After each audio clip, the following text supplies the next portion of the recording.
Welcome back to Coffee and Candor. This is Brandy. And Amber. And Chris. And Ross. And today, it's going to be heavy. It's going to be heavy. Well, this week. Yeah. This is true. We all, as homework, because we got some, we all know that true crime is an interest, and we also got some requests with this Gabriel Fernandez documentary. Fernandez, that's right. Documentary. And holy shit. Like, I am rarely at a loss for words. Yeah, I can't believe so many people failed.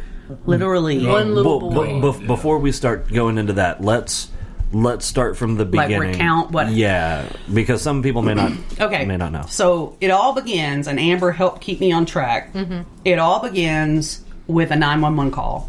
And they're told the family has called, and they said that their two sons were playing, like, chasing each other around the living room, and he hit a coffee table, and that there was a kid non-responsive. Mm-hmm. So it was fire department that got there first, firemen and EMTs, and they knew immediately that something was not right. Because, first of all, can you imagine how your average parent would be in frantic? Oh, definitely. Yeah, your kid, well, they're strangely calm and couldn't be bothered, disconnected. And then they, as they start, like you do, you start going through clothing and stuff to triage. They just kept finding, everywhere they looked, they said there was another injury. And you could tell, like, there were several different stages. Yeah, in like all different, fresh, old, new, and every fucking thing in between. Mm-hmm. And so they were like, what now? And I think one of the most chilling things that bothered me really bad, so much of it bothered me really bad, but when they, and a lot of the documentary is courtroom testimony. And these are people that, like, this is the biggest county in the United States. Yeah, this is Los Angeles County. They see some shit. Mm-hmm. Like shit that would probably make you turn green as an EMT here is probably just every day with them. Yeah. And the coroner, they were all so fucking horrified by what you could see the rage and the disgust and the horror on their faces. And I think that told me as much as anything else, like, for the things that those men must see to affect them that way. And this was quite a while later that they were recounting this, but the one, and he was a 20-year guy, so he wasn't a rookie. He'd seen some shit. Yeah. He said, what was your first inkling that something was terribly wrong? He said, well, they didn't care. They weren't upset. They were not stressed. They were just fighting back and forth with themselves. Nobody got in the ambulance with them. Yeah, nobody tried to go, Well, and like that one guy, one they interviewed, he was like, I've had people fight me to get in the ambulance. Yeah, because like the prosecutor, they didn't even, was trying to, it's like it never crossed their mind. Yeah, the prosecutor was trying to, like, highlight how irregular it was. And he goes, well, do family members normally go when you transport a child? He's like, no. I have people fight me to get on there with their kids. Mm-hmm. Which is a normal response. Totally And he was like, and the prosecutor asked him, he said, well, did they ever have any concerns? He said, yeah, they were concerned about the cats.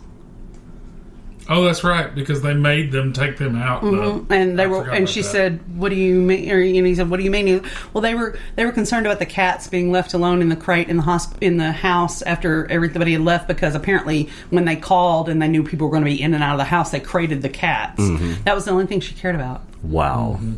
And like, bitches, I love my critters. And this was his mother and her boyfriend. Mm-hmm. So this wasn't the little boy's father. No, he was in jail at the time. Mm-hmm. The mother was Pearl Fernandez, and the Isaro Aguirre. Here's what another thing that just really I couldn't understand. There were two other children in the home, and they were full siblings of Gabrielle. So it wasn't like she was taking out who his daddy was on him or whatever. They were all from the wasn't same like parent. step kids or step. Yeah. No, when she was pregnant, she wanted nothing to do with him. Even when she was discharged from the hospital after having him, she left him there. Yeah. And she shouldn't have got it back. That right there. That disregard. You can, if you don't want your kid, you can take them to a fire station, a police station, or the hospital, and there's no questions asked. Well, his uncle got him at 3 days old. Her uncle. Oh, yeah, okay, yeah. Was it her uncle? It was her uncle, Okay. Pearl's uncle. And what it was Pearl's uncle was gay, and he and his partner raised Gabrielle for the first 3 years, I think. Something like that. And the pictures that I saw, happy he was happy and Yeah. loved and cherished. Yeah. And Grandpa, who was the gay uncle's brother-in-law, it's another one we're going to need a flow chart. Yeah. He decided that it was, what did he say, perverse? Yes. Yeah, something perverted for two gay men to be raising this boy. which we don't agree with. Just throwing that out there. No, I don't agree with Well, it because and like I he told- was you could If see he would have stayed there, he would have been. he'd be alive today. Like I absolutely. told Brandy, like Mexican, El Salvadoran, all those. Like I told you, the male white culture people too. Well, I know, but I know it's like really ingrained in their culture too. Machismo. I mean that the whole gay thing is really like taboo for them back down there. Mm-hmm. So, But okay, they're also predominantly Catholic, so Yes. there's that whole religious stigma. I mean, there's a lot. Well, that obviously made such a considerable difference in their family. Well, You know. and like that's one of the things that makes me so fucking angry is because somebody had to get their knickers in a twist about Over it. something that didn't fucking concern them. No, he was Exactly. happy. He was fine. Everybody said he was loving, and that he just radiated joy Yeah. from those pictures. He was big smiles. Oh on my his god! face. And like you'd always see him cuddling like a puppy, or you could tell he was a loved and loving child. Right. Yep. And then he was taken away from that, and Now, why was he taken away? Because like the first, I think, 2 episodes, I was trying to do the website. Other stuff. and- Because Okay, the grandfather the grandfather decided made that, it- Okay. Yeah. Well, here's the thing. nobody had an issue with it. There was never a problem. Here's So, the I thing. mean, like, the did- grandfather didn't have shit No. for authority because he Well, that's wasn't what the I was saying. guardian. Did he make something up where authority came in and took the kid, or? I think he No. maybe threatened to because I never heard. Because I that- remember something about a sexual. They thought he may have been. Yeah, that he was at inappropriate. risk or something like that because they had done an evaluation, but they had never. He wasn't like DCFS didn't take him Okay. from them. I think it was one of those things. Well, he's going to go to another family member, so this person will shut up, so that DCFS doesn't get all up in it. No, DCFS should have come over there and fucking told the grandpa to shut the fuck up. Well, yeah. I mean, did the uncles have guardianship of him? I don't think I don't they think ever so. I think did it was one of those things in the Oh. family where she didn't want him, but she never really signed away her rights. But eventually, I do know that eventually the grandparents did get actual rights, because this is where he got on the DCFS radar the first time. After the grandparents took him from the gay uncles. He was there. He'd been there a year With and a the half, 2 uncles? years. Yeah. No, Or no, with the okay, with the grandparents. grandparents. And she she said she wanted visitation with him. Who, the mom? The mom, Okay. Pearl. And said that they were at whatever that. I can't think of his name right now. The boyfriend. Rosario. Yeah. Sorrow. They were having a cookout at his family's house, and they wanted to take all the children, which turned out so they came and got him, and they never brought him back. Yeah. And guess why? I don't. Because they wanted to torture him? No, they wanted Extra welfare money. welfare money for him. Classy. Because by adding him to their household, they got another. It showed a chart, and they got another about $700 a month. Good God. Fuck. And so It don't cost $700 a month to raise no fucking little kid. no, and especially not. I mean, they weren't even feeding him. And okay. So they got him when he was about 7, and by the time he was 8, he was dead. 8 months. Mm-hmm. Yeah.